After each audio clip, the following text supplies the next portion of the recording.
Hello guys and welcome back for another session of economics. हमने basically economics में definitions of economics cover की हैं। हमने कुछ मेन दो जो मूल अंश हैं माइक्रो और मैक्रो इकोनॉमिक्स, जो कंपोनेंट्स हैं इकोनॉमिक्स के, वो कवर किए हैं।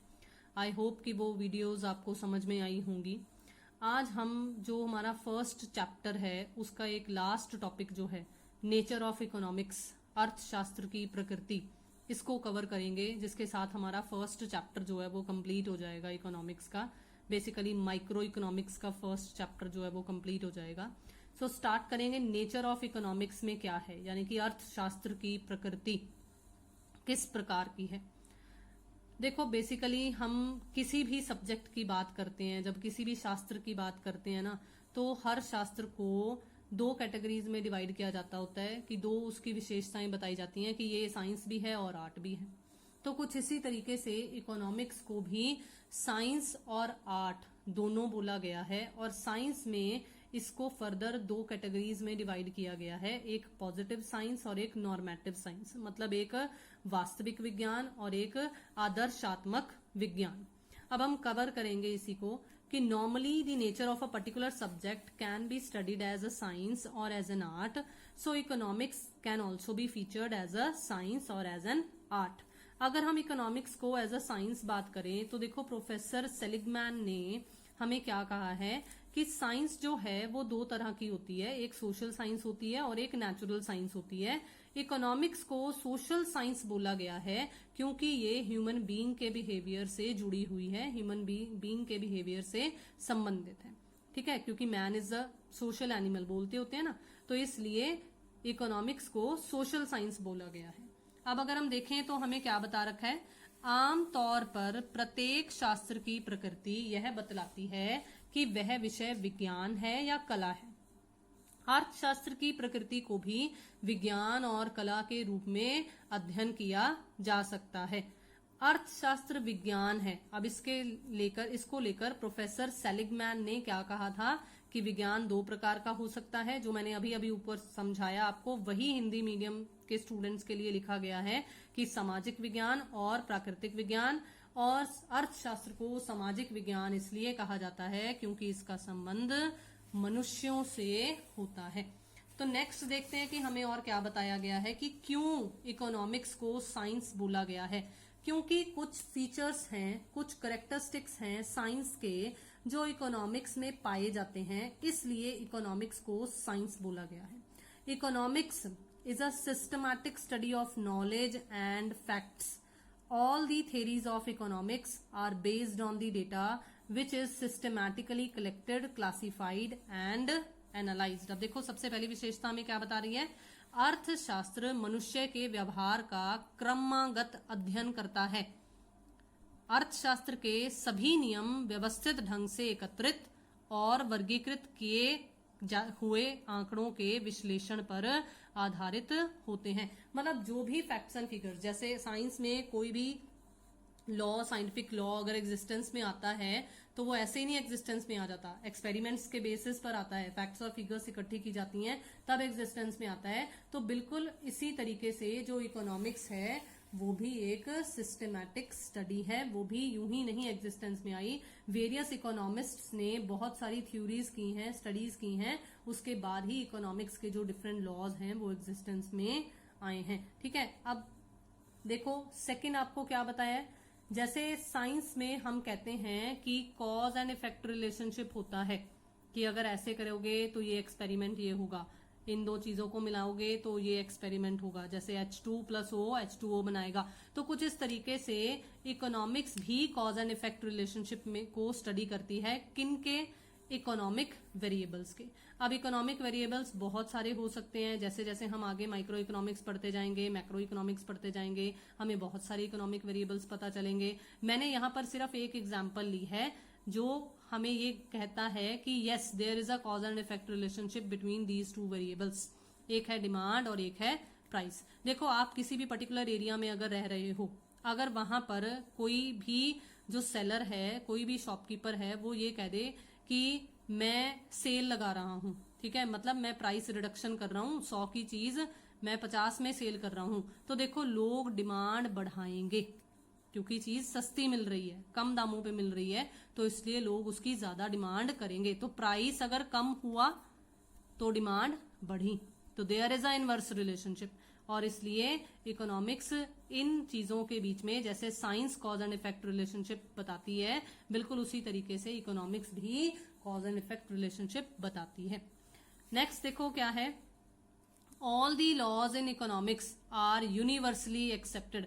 अब देखो साइंस के जो साइंटिफिक लॉज हैं, अब ऐसा तो नहीं है कि हमने हमारे यहाँ इंडिया में अगर कोई लेबोरेटरी में टेस्ट किया है, कोई एक्सपेरिमेंट किया है, तो वो यहाँ इंडिया में तो ट्रू हो रहा है लेकिन अमेरिका में वो फॉल्स आ रहा है, ऐसा नहीं है ना, वो यूनिवर्सली एक्सेप्टेड हैं। तो बिल्कुल इसी तरीके से जो इकोनॉमिक्स के लॉज हैं वो भी यूनिवर्सली एक्सेप्टेड हैं। यस, ये यूनिवर्सली एक्सेप्टेड है कि भाई प्राइस अगर रिड्यूस करेंगे तो डिमांड बढ़ेगी। ये नहीं है कि ये यहाँ इंडिया के केस में ही अगर सच हो रहा है साबित, तो यहाँ बाहर और किसी कंट्री में ये सच साबित नहीं होगा। नो, ठीक है, तो इसलिए ये यूनिवर्सली एक्सेप्टेड है। They are based on experiments like scientific laws. तो अगर इसको ध्यान से देखें तो अर्थशास्त्र विभिन्न चरों के यानी कि इकोनॉमिक वेरिएबल्स के कारण और परिणाम में संबंध स्थापित करता है। जैसे मांग का नियम मांग और कीमत में विपरीत संबंध स्थापित करता है, इनवर्स रिलेशनशिप स्थापित करता है।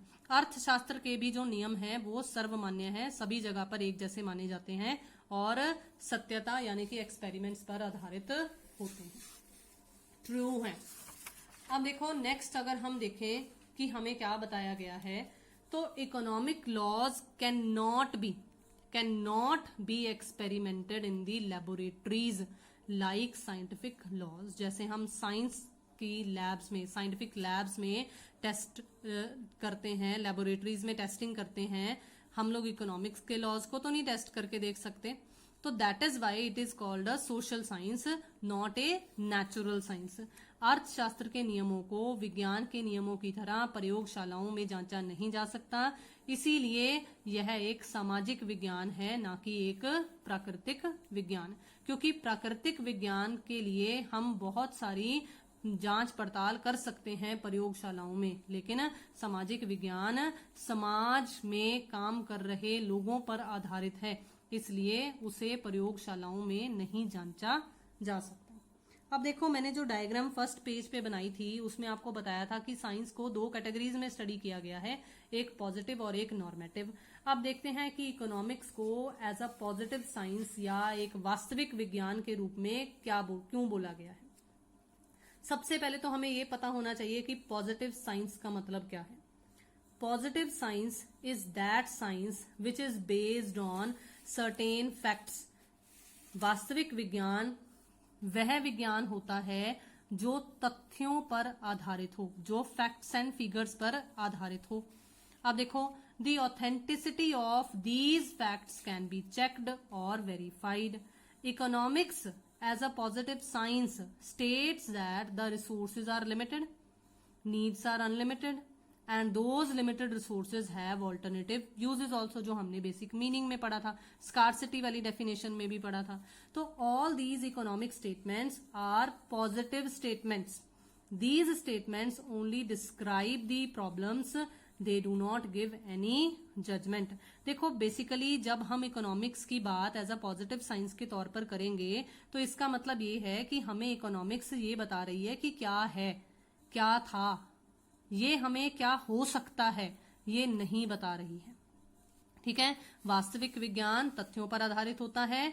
इन तथ्यों की सत्यता की जांच की जा सकती है, हम चेक कर सकते हैं कि हाँ रिसोर्सेज लिमिटेड हैं या नहीं है, रिसोर्सेज कौन से रिन्यूएबल है, कौन से नॉन रिन्यूएबल है, हम चेक कर सकते हैं। तो इसलिए वास्तविक शास्त्र के अध्ययन से ज्ञात होता है कि आवश्यकताएं असीमित हैं, साधन दुर्लभ हैं और साधनों के अनेक उपयोग भी हैं।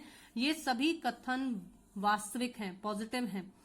इनकी जांच करके यह नतीजा निकाला जा सकता है, यह नतीजा निकाल सकते हैं कि ये कथन सही है या गलत है। ये कथन किसी प्रकार की भी सलाह नहीं देते हैं। तो आई होप कि आपको पॉजिटिव साइंस पता चल गया कि क्या होता है।